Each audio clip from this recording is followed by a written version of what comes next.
안녕하십니까. 그전 뉴스입니다. 오늘의 핵심 이슈들을 모아 요약본으로 전해드립니다.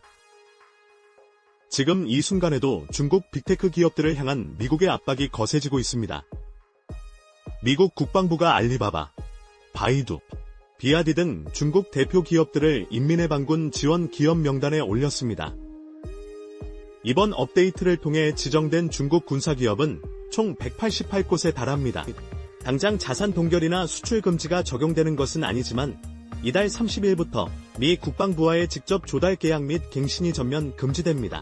또한 내년 6월 30일부터는 제3자를 통해 이들 기업의 부품이나 서비스가 포함된 최종 제품을 구매하는 것까지 제한됩니다.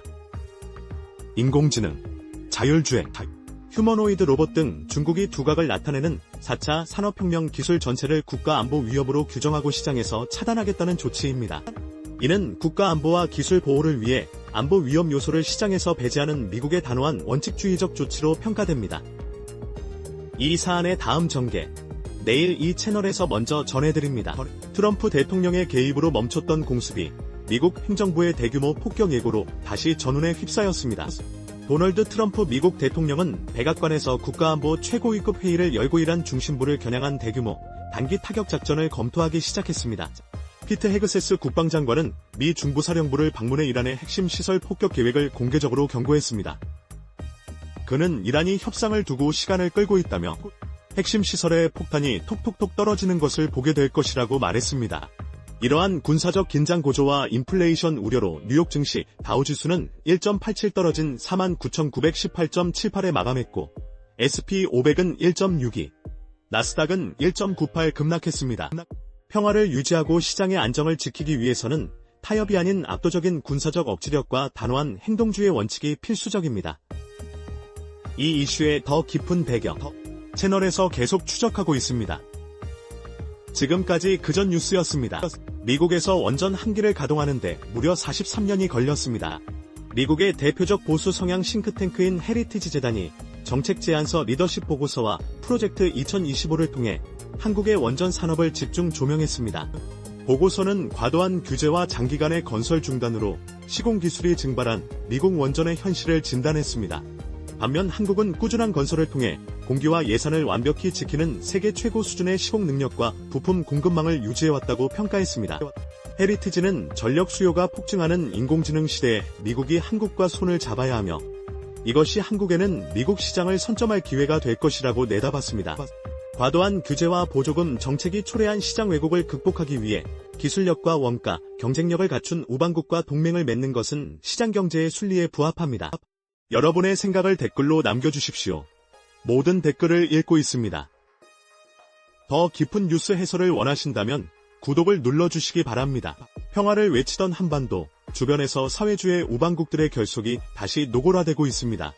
시진핑 중국 국가주석이 7년 만에 북한 평양을 방문해 북중 관계가 새로운 역사적 출발점에 섰다고 선언했습니다. 시 주석은 평양 목난관에서 열린 환영연회담 내 연설에서 두 나라가 운명을 함께 온 불패의 친선 관계임을 강조했습니다. 또한 관계를 높은 수준에서 발전시키고 양국의 사회주의 위협에 아름다운 전망을 개척하겠다고 덧붙였습니다. 이번 방북은 북한이 러시아와 밀착하는 가운데 한반도 내 중국의 영향력을 재확인하고 결속을 과시하기 위한 포석으로 분석됩니다. 전체주의 세력의 결속이 강화되는 상황에서 대한민국은 철저한 자강과 한미일 가치, 동맹을 바탕으로 안보 원칙을 확고히 해야 합니다. 이 상황 계속 지켜봐야 합니다. 알림 설정으로 놓치지 마십시오. 미 육군의 최강 무기인 아파치 헬기가 이란의 자폭 드론에 격추되는 사태가 발생했습니다. 미 육군의 주력 유인 공격 헬기 아파치가 대당 가격이 수천분의 1에 불과한 이란 샤헤드 무인기에 무력화되었습니다. 한편 바다에 추락한 미군 조종사들은 즉각 투입된 무인 수상정에 의해 무사히 구조되었습니다. 무인 수상정이 실전 수색 구조 임무에 나서 인명을 구한 것은 이번이 최초의 사례입니다. 이번 사건은 현대전에서 무인 및 비대칭 전력이 가진 실전적 유용성을 명확히 보여주는 상징적인 장면으로 기록되었습니다.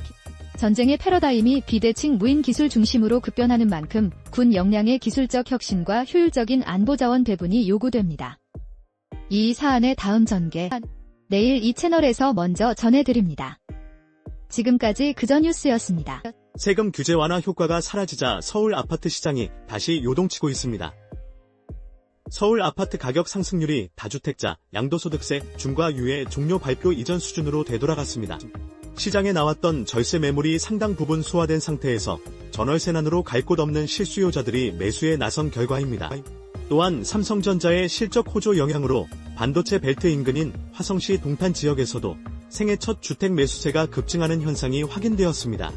인위적인 세제 압박이나 임시방편식 유예 조치로는 시장을 안정시킬 수 없으며 시장 원리에 따른 정상화가 필요합니다. 이 이슈의 더 깊은 배경, 채널에서 계속 추적하고 있습니다. 더 깊은 뉴스 해설을 원하신다면 구독을 눌러주시기 바랍니다. 오늘 준비한 단신 요약은 여기까지입니다. 매일 핵심만 짚어주는 빠른 뉴스를 원하신다면 구독과 좋아요 부탁드립니다. 고맙습니다.